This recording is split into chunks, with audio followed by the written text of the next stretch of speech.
نحمدہ ونصلی علی رسولہ الکریم اما بعد فاعوذ باللہ من الشیطان الرجیم بسم اللہ الرحمن الرحیم۔ قرآن پاک کا آسان لفظی اور بامحاورہ ترجمہ۔ اللہ تعالیٰ کا شکر ہے جس نے ہمیں قرآن کو پڑھنے اور سمجھنے کا موقع عطا کیا۔ بسم اللہ الرحمن الرحیم۔ آج کے ہم اپنے سبق کا آغاز کرتے ہیں سورۃ بقرہ کی ان آیات سے۔ پہلے ہم لفظی ترجمہ کریں گے اور بعد میں بامحاورہ۔ اور علامہ سکھا دیا آدم کو الاسماء نام کلہا سب۔ بامحاورہ ترجمہ، اور اللہ نے آدم کو سب چیزوں کے نام سکھا دیے۔ ثم پھر عرضہم ان کو سامنے کیا، علی الملائکۃ اللہ پر، الملائکۃ فرشتے، فقالا پھر فرمایا، انبئونی مجھ کو بتاؤ، باسماء نام، ہؤلاء ان کے، ان اگر، کنتم تم ہو، صادقین سچے۔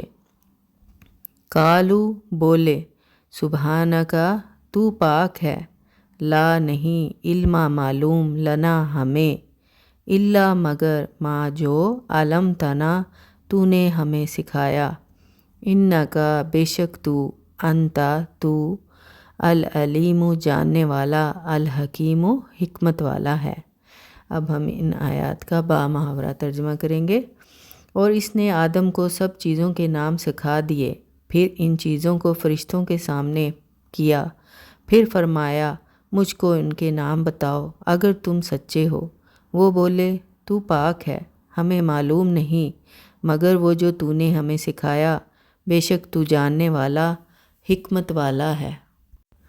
یہاں اسم سے مراد ان تمام چیزوں کے نام، خاصیتیں اور کیفیتیں مراد ہیں جن کی ضرورت حضرت آدم علیہ السلام کو اور ان کی اولاد کو پیش آنی تھی۔ اللہ تعالیٰ نے حضرت آدم علیہ السلام کو ان تمام اشیاء کے حالات و کوائف سے واقف کیا۔ تو ان آیات سے یہ واضح ہوتا ہے کہ فرشتوں پر انسان کی برتری اور عظمت علم کے اعتبار سے ہوئی۔ اب اگر اولاد آدم میں کوئی علم سے لاپرواہ ہے تو خلافت الہی کا حق ادا نہیں کر سکتا۔ ہم دیکھتے ہیں واقعی دنیا میں وہی اقوام ترقی پر ہیں جو علم کی دولت سے مالا مال ہیں۔ اب ہم پڑھتے ہیں سورۃ بقرہ کی آیت نمبر 33 کا لفظی اور بامحاورہ ترجمہ اور تھوڑی سی وضاحت۔ قالا اس نے کہا، یا آدم اے آدم، انبئوہم انہیں بتلا دے، باسمائہم ان کے نام، فلما پھر جب، انباہم اس نے انہیں بتائے، باسمائہم ان کے نام، قالا اس نے کہا، کیا لم نہ، اقل میں نے کہا، لکم تمہیں، انی کہ میں، اعلم جانتا ہوں، غیب السماواتی غیبہ چھپی ہوئی، السماواتی آسمان، اور الارضی زمین، اور اعلم میں جانتا ہوں، ما جو تبدون تم ظاہر کرتے ہو، اور ما جو کنتم تم ہو، تکتمون چھپاتے۔ اب اس کا بامحاورہ ترجمہ کرتے ہیں۔ سورۃ بقرہ کی آیت نمبر 33 کا بامحاورہ ترجمہ۔ اس نے کہا، اے آدم انہیں ان کے نام بتا دے۔ پھر جب اس نے انہیں ان کے نام بتائے، اس نے کہا، کیا میں نے تم سے نہیں کہا تھا کہ میں جانتا ہوں آسمان اور زمین کی چھپی ہوئی باتیں، اور میں جانتا ہوں جو تم ظاہر کرتے ہو اور جو تم چھپاتے ہو۔ یعنی کہ ان آیات میں حضرت آدم علیہ السلام کی خلافت کا واقعہ مسلسل بیان ہو رہا ہے۔ اللہ تعالیٰ نے جب فرشتوں کے سامنے آدم علیہ السلام کی خلافت کا اعلان فرمایا تو انہوں نے اول تو یہ عرض کیا کہ ہم تیری حمد و ثنا اور بزرگی اور پاکیزگی کا ہر دم اقرار کرتے ہیں، گویا اگر صرف حمد و ثنا درکار ہے تو یہ کام ہم انجام دے رہے ہیں۔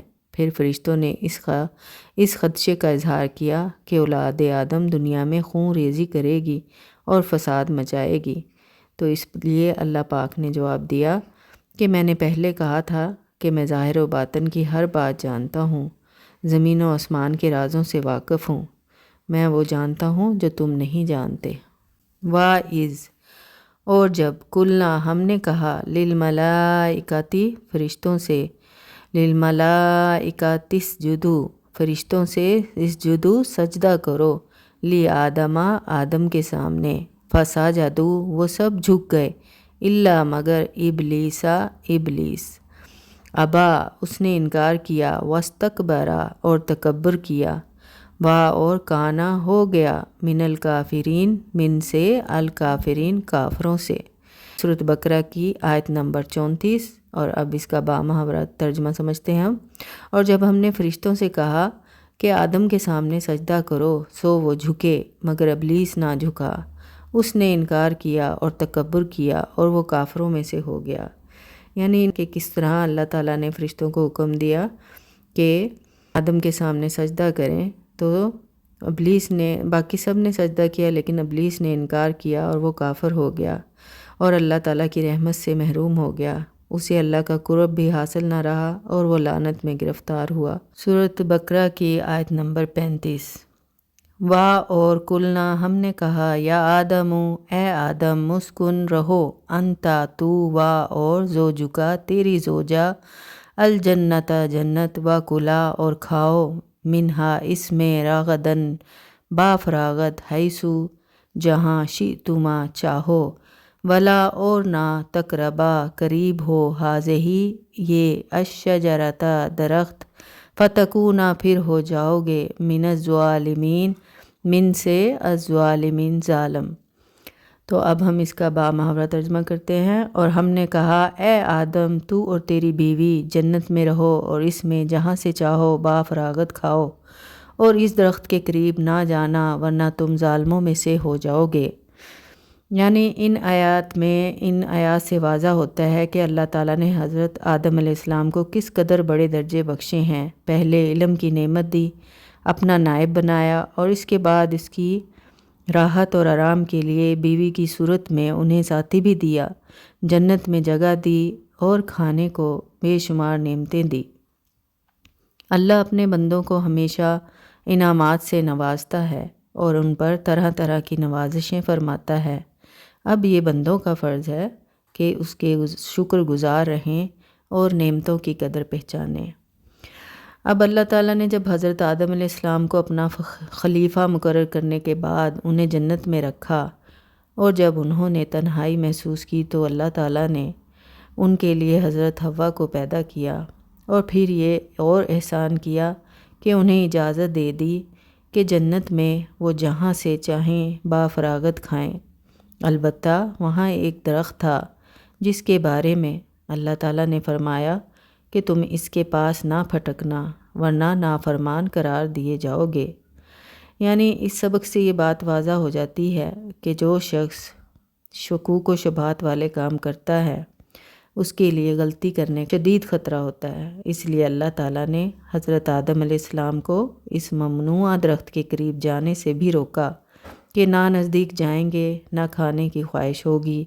ہمیں بھی چاہیے کہ شک والی باتوں سے پرہیز کریں۔ یہ بات بھی یاد رکھنی چاہیے کہ اللہ تعالیٰ کے احکام کی نافرمانی اور خلاف ورزی سے انسان دراصل اپنا ہی نقصان کرتا ہے، اور اس کی دنیا بھی خراب ہو جاتی ہے اور آخرت بھی۔ یہاں ہمارے سبق کا اختتام ہوتا ہے۔ امید ہے آپ کو سمجھنے میں آسانی ہوئی ہوگی۔ اللہ تعالیٰ سے دعا ہے کہ وہ ہمیں قرآن کو پڑھنے، سمجھنے اور اس پر عمل کرنے کی توفیق عطا فرمائے۔ آمین۔ سبحان ربک رب العزت عما یصفون وسلام علی المرسلین والحمد للہ رب العالمین۔ السلام علیکم ورحمۃ اللہ وبرکاتہ۔